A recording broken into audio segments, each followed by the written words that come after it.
앞서 서울시 전자상거래센터와 서울경찰청이 휴가철 집중 신고센터를 운영한다는 소식 전해드렸는데요.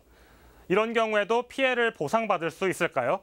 세 가지 사례를 통해 살펴보겠습니다. 첫 번째 사례입니다.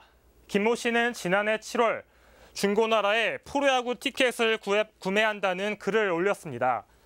블루석 3자리를 5만 원에 판매한다는 연락이 왔고 판매자에게 해당 계좌로 입금했지만 갑자기 대화가 끊겼습니다. 두 번째 사례입니다. 박모 씨는 지난해 번개장터에서 엑소의 콘서트 티켓을 구매했습니다. 두 개의 계좌에 모두 32만 원을 입금했지만 결국 판매자와 연락이 두절됐습니다. 마지막 사례입니다. 이모 씨도 지난해 중고나라에서 경주 비리조트 회원권을 20만 원에 양도한다는 글을 보고 돈을 입금했습니다. 판매자가 성수기라며 15만 원을 추가 요구하자 이 씨는 총 35만 원을 입금했는데요. 결국 판매자와 연락이 끊겼습니다. 3명 모두 중고 사이트에서 거래를 했고 판매자와 연락이 끊겨 사기 피해를 입었습니다.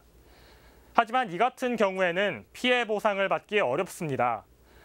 온라인으로 거래가 이뤄져도 개인 간의 거래는 전자상거래법에 해당되지 않는다는 건데요. 한국소비자원이나 소비자보호센터에서도 사업자와 연락이 불가능한 경우나 개인 간의 거래는 피해 구제 대상에 해당되지 않는다고 밝혔습니다. 결국 개인과 기업 간의 거래가 아니면 피해 구제를 받기가 어렵다는 겁니다.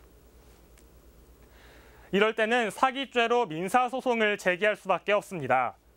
하지만 소액결제의 경우 금액을 되돌려받기가 어렵고 소송이 진행되더라도 피의자가 벌금형에 그치는 경우가 많습니다. 관계자 인터뷰 들어보시겠습니다. 긴급 처분, 최저가 등의 용어에 현혹된 충동구매는 자제하고 소정의 수수료를 부담하더라도 유니크로, 이니P2P, 네이버 페이 등과 같은 결제대금 예치 서비스를 이용하시면 사기로 인한 피해를 줄일 수 있습니다.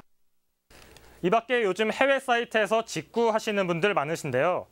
해외 사이트에서 사기를 당한 경우에는 한국소비자원에 신고를 할 수는 있지만 중재만 있을 뿐 별다른 처벌 규정은 없는 상황입니다. 결국 중고거래를 할 때는 판매자의 사고 피해 이력을 조회해보고 온라인 결제를 할 때 결제 대금 예치 서비스를 이용해서 피해를 사전에 예방하는 방법뿐이라는 결론입니다. 지금까지 온라인 사기 피해 보상 규정에 대해서 알아봤습니다.